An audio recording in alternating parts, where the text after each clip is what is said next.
Well, good morning, everybody. My name is Adam, and I'm the senior minister here at Corinth Christian Church. If you are new with us this morning, I want to say thank you so much for coming out to see us today.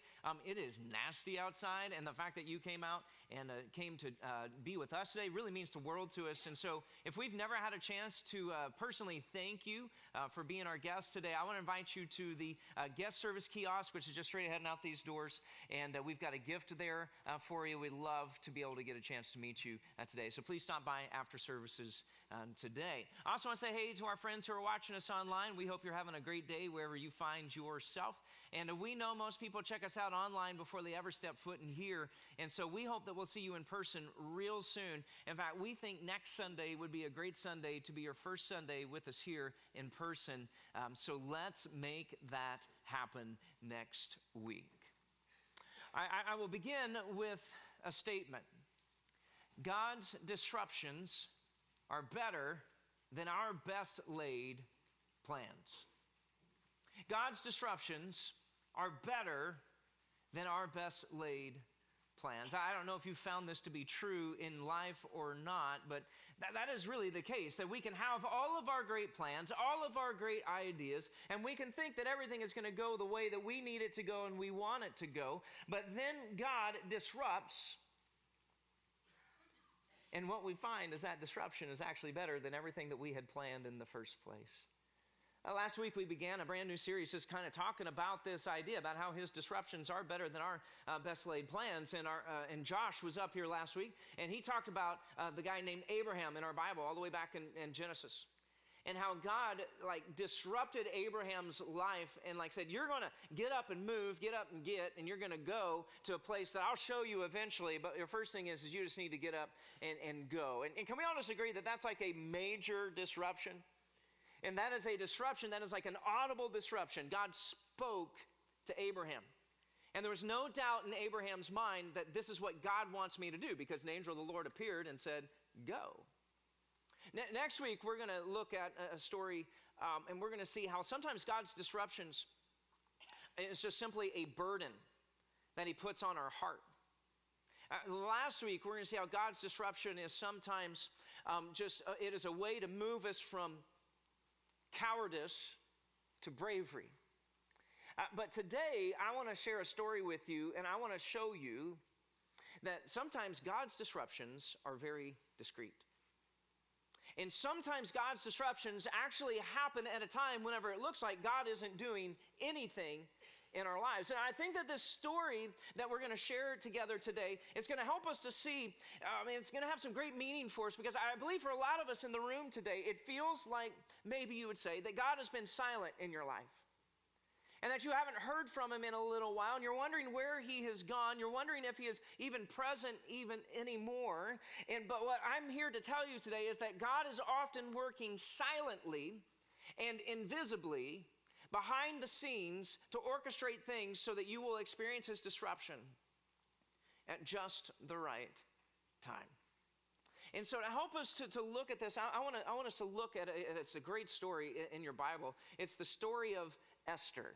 Okay, so if you've got a Bible, I'd invite you to find the story of Esther. It's 10 chapters long. We're doing all 10 chapters today. All right, y'all buckle up. Here we go. But we're going to go through the whole story of Esther today. So if you've got a Bible, I'd invite you to just kind of find it. Easiest way to find it is if you can find Job, then take one turn to the left. That's where the book of Esther is. But Esther is a fantastic story. It's a great story. It's got everything that you need to have for a great story. It has sex, it has violence, it has alcohol, it has murder conspiracies. It's a great story. People tell me, it's like, oh, the Bible's boring. It's like, you haven't been reading it, right? You've been in Numbers and Leviticus. That's where you've been. And of course, that's boring. But this stuff, that's good stuff, right? And so it's got everything you want. In fact, Esther is kind of like a Cinderella rags to riches kind of story. But the thing is, like Belle and Moana and Ariel, they ain't got nothing on Esther, all right? All those Disney princesses, their stories fail because their stories are made up stories.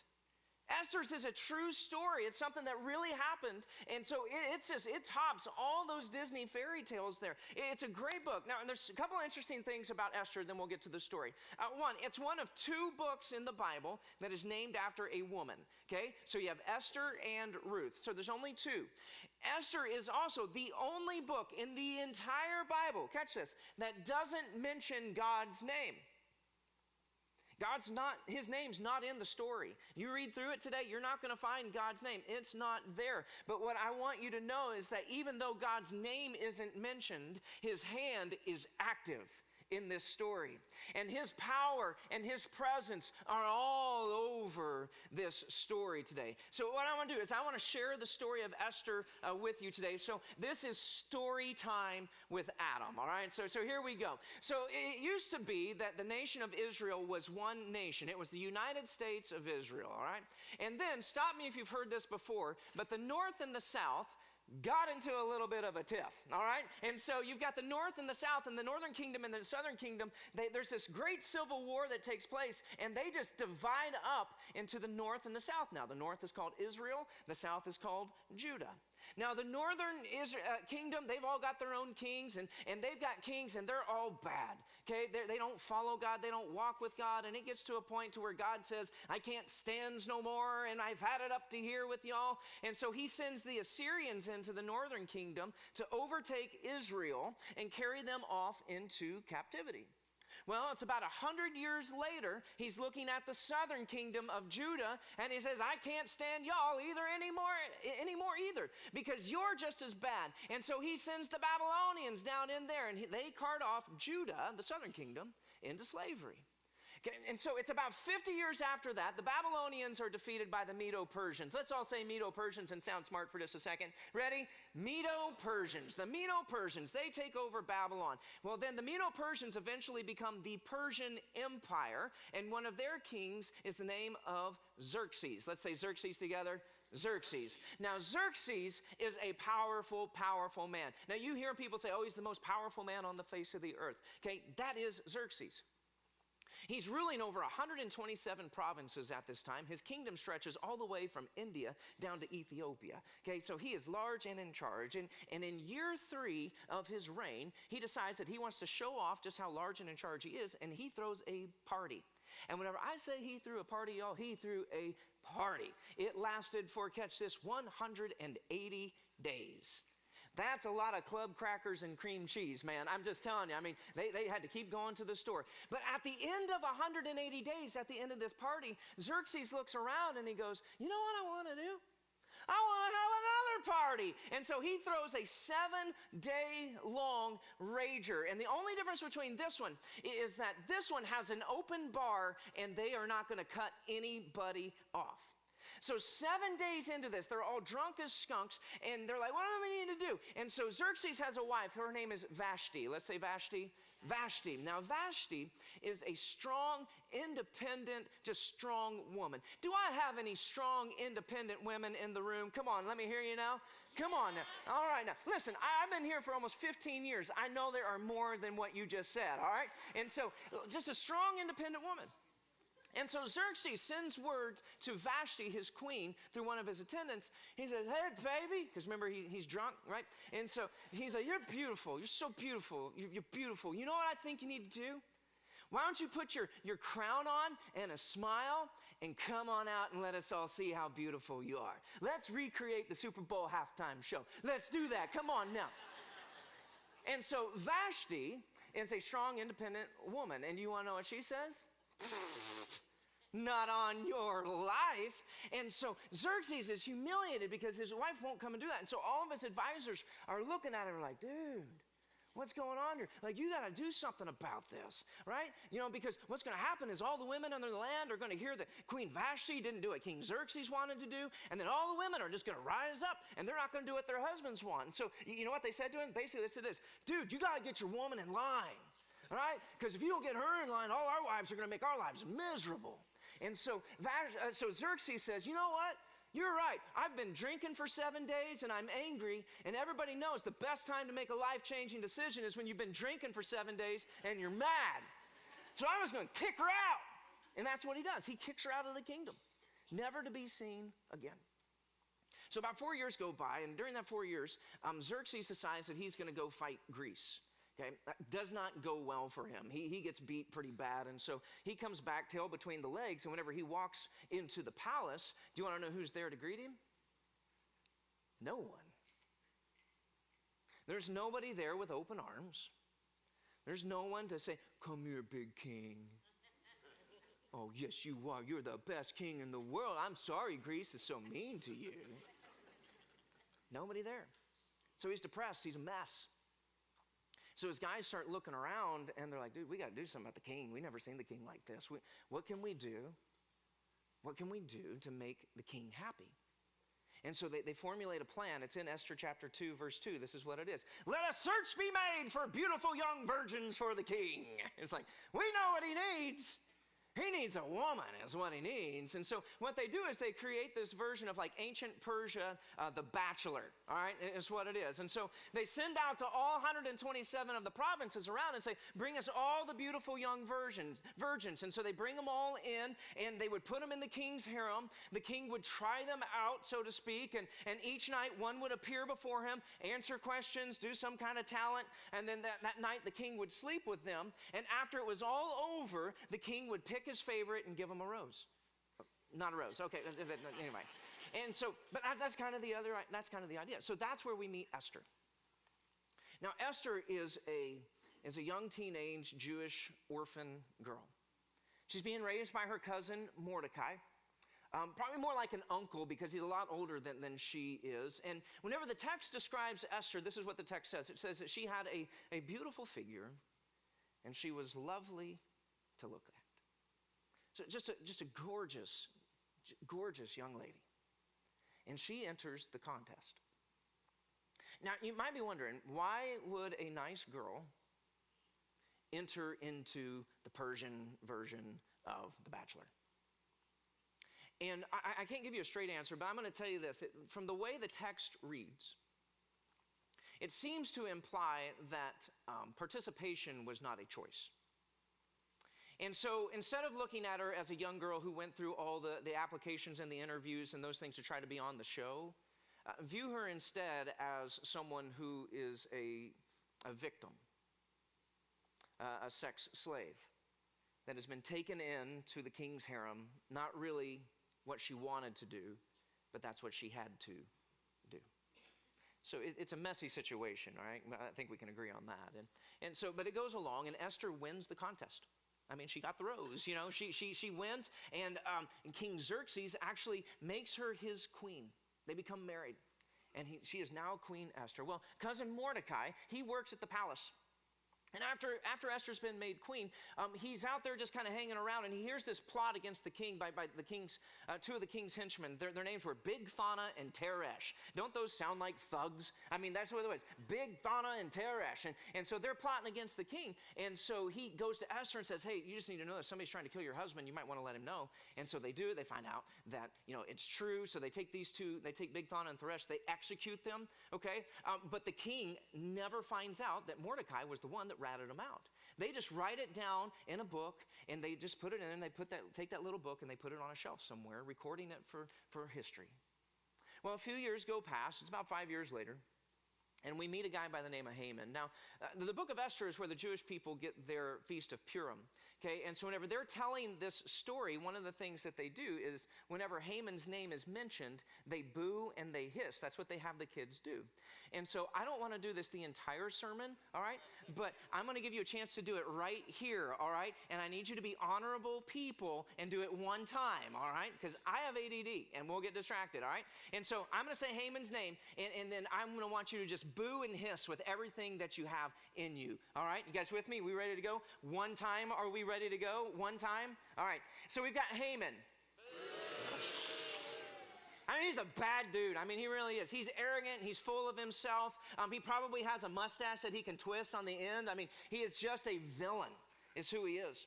But somehow he ends up in the king's good graces, and the king makes him prime minister over everything. And so Haman's really just kind of full of himself. And so he decides that what he wants is that as he's walking around, he wants, whenever he crosses paths with people, he wants them to bow down in front of him. Okay? I'm telling you, he's full of himself. And so he's walking around one day, people bowing down, and he walks past Mordecai. And Mordecai refuses to bow down. He says, I ain't bowing down before you. You're just a dude, man. I mean, that's on it. And so Haman is just furious. He is just furious about this. And so he decides, I want him killed. In fact, I want to go one beyond that. I want to kill all the people like Mordecai. Where's he from? And he finds out that Mordecai is a Jewish person. And so he's like, I want them all dead. Overreaction maybe just a little bit, but that's what he does. So he goes to the king and says, hey, king, I got an idea. I think that we need to execute all the Jewish people in our empire. And the king is like, he's got like a real hands-off policy. He goes, sounds good to me. And so he's like, all right, I got a date, March 7th. That's when we're going to do it. And the king's like, okay, that's great. Now, the king doesn't know that his wonderful wife, Queen Esther, is Jewish. He's never found this out because she has hidden it from him the whole time. Well, Mordecai finds out about the plot that everybody's going to die. And so he gets word to Esther. He's like, girl, you got to do something. I mean, we're all going to die out here. I mean, unless you can go talk to your husband, talk some sense into him. I mean, you're going to have to fix some things here. We need you to step in here. And she sends word back. She's like, you know who my husband is, right? You know, the guy that kicked his wife out of the kingdom and banished her away because she wouldn't come in with just a crown on, you know, the one that kills people whenever they walk into his presence without being invited. You know that's who I'm married to, right? And Mordecai's like, yeah, I know exactly who you're married to. But then he says these powerful words. Listen to these words. It's in chapter 4, verse 13. And he says, Esther, don't think that just because you're in the king's house that you alone of all the Jews will escape. For if you remain silent at this time, relief and deliverance for the Jews will arise from another place. But you and your father's family will perish. And who knows, Esther, who knows but that you have come to your royal position for such a time as this. I mean, Mordecai has no doubt that God in heaven is going to take care of God's people. That he is not going to allow them to be wiped off the face of the earth. And he knows that Mordecai, that he may die. He knows Esther may die. But he knows that God has a plan. And that God is going to save his people. He knew that. He was convinced of that. You can hear that in his words. But he also wondered, what if God's plan is already in process? What if God has already been orchestrating events to get us to this place? What if the plan to save the people is already in place? What if God's plan includes you, Esther? I mean, can you hear him? He's like, what if you were born for this moment? I mean, what if you were? I mean, think about how unlikely it is that you're even in this position. Think about all the moments and the events that led us to this place. I mean, Esther, why were you just the exact right age at the exact right time to be chosen? And why among you, among all the other girls, did he choose you? Why didn't he just make you a concubine? Why did he make you his wife? Why did he put the crown on your head? Esther, would you open your eyes? I mean, why? Why is a Jewish woman the queen of Persia at such a time as this? Esther, this can't just be a coincidence. Our God is working in the midst of all of this. And she responds back to him after she thinks about it for just a little bit with some of the most powerful words. She says, I will go to the king then, even if it means death. Even though it's against the law. And then I love what she says, and if I perish, I perish. Don't you love that courage? And so Esther goes to the king. She meets with him. He's in a good mood. He says, babe, what do you want? She says, well, I know you like to throw parties. We haven't had a party in a little while. Why don't we throw a party? Why don't you bring Haman along with us?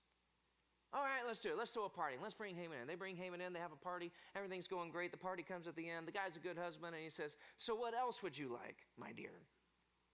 He says, you know what I want? I want another party. Let's do it again. Let's do it tomorrow this time.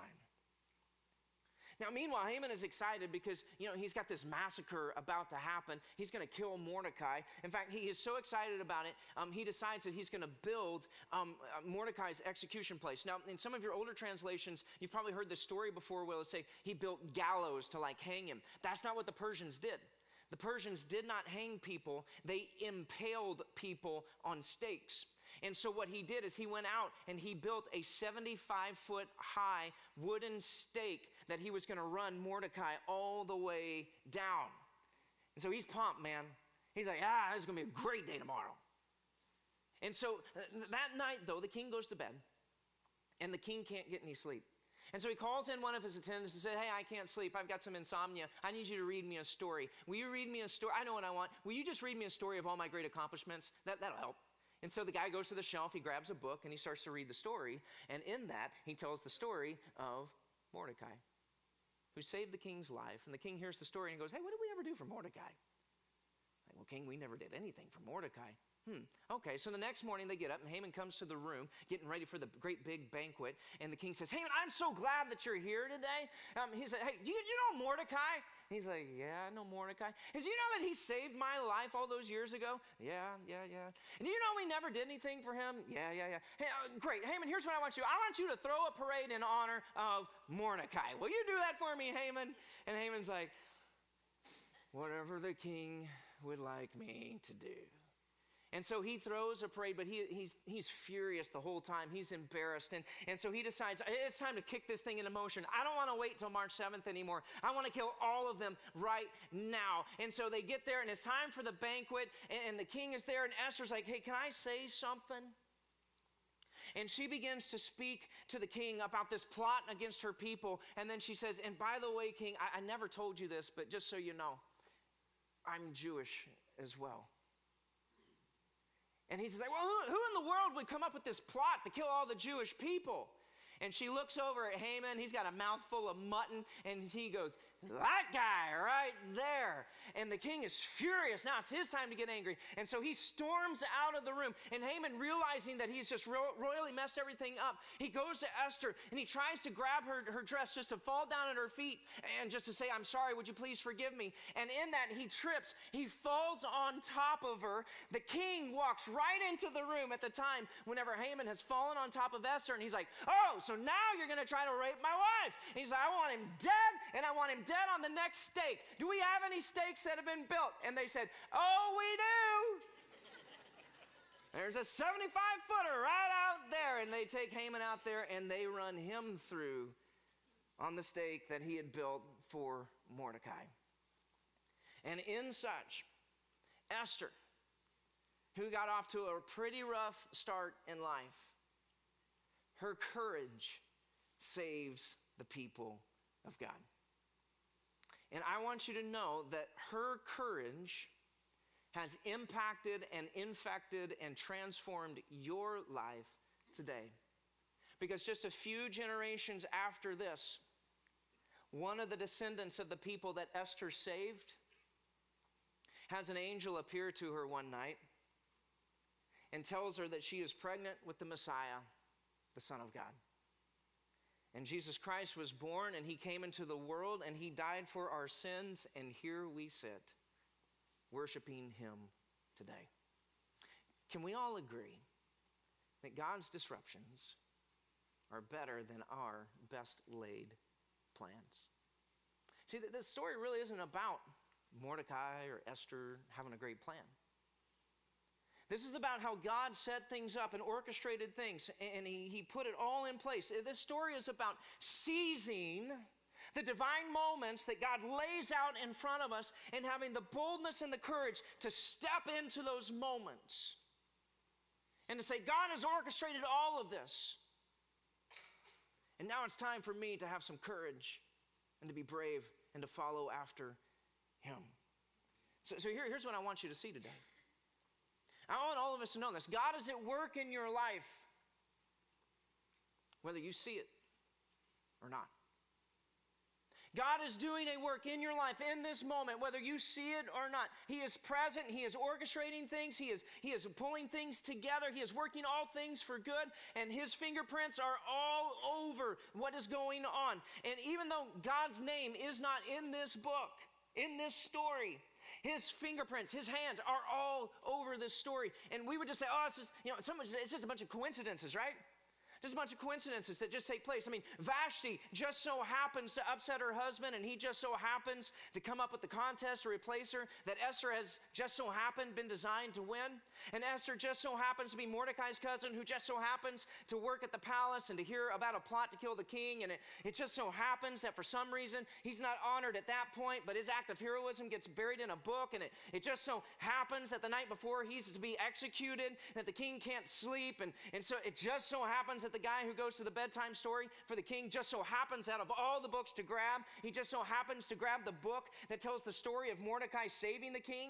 And it just so happens that when the king decides that they need to honor Mordecai, that the first person to walk in the room just so happens to be Haman. And it just so happens that at the banquet where Esther unveils Haman's plan, that the king just so happens to come back at the moment when he thinks Haman is trying to have his way with his wife. And it just so happens that when the king orders Haman to be executed, the only available one is the one that Haman just so happened to build for Mordecai. That's a lot of just so happens, isn't it? It is. And see, God is at work in all of these situations. He's pulling all this together, orchestrating all of it so that his plan, his will, it will be done. And he's weaving this story together. And listen. He is weaving your story together as well. And he is working around, and he is working behind the scenes. He is doing what he can do so that his plan, his will be accomplished in your life, whether you see it or not. So here's what I'm thinking. So it just so happens, that there are people that God has put in your life that you need to share your faith with. And it just so happens that you work with them. It just so happens that you share an office with them. It just so happens that you share a cubicle with them. It just so happens that you go to school with them and that you're sharing a class with them. It just so happens that their kid is on your team that you just so happen to be coaching. It just so happens, that they live in your neighborhood, that they live in your cul-de-sac. It just so happens.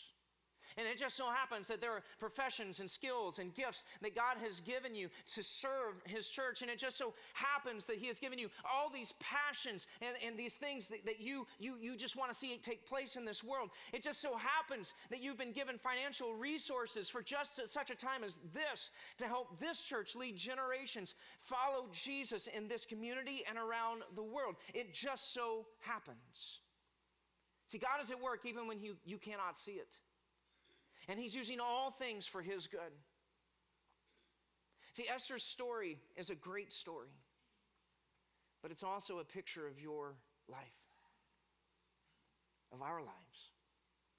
Because we're in the same moment as Esther. There are life and death implications, friends. Eternity is at stake. And we have been placed here together for such a time as this. But my bottom line this morning is just this. When it just so happens, step into your moment. Seize that divine moment that he has laid out before you. You step out in faith and you reach out and you seize what he has placed before you whenever you have that for such a time as this moment. So God, we're asking for your help today. That you would give us wisdom, give us discernment, Father, to know the right things, to know the things that you are laying out there. Give us eyes to see where your fingerprints are, where your hands are, and what you are doing in our lives, how you are moving things behind the scenes and getting things ready. And then give us the eyes to see that whenever that time is near, whenever it is present, that we would give us the boldness to step out in faith, to seize that moment for such a time as this. Oh God, would you please give us the boldness and the courage and the faith that we need today seize the moments you have ahead of us. And we pray that in the name of Jesus.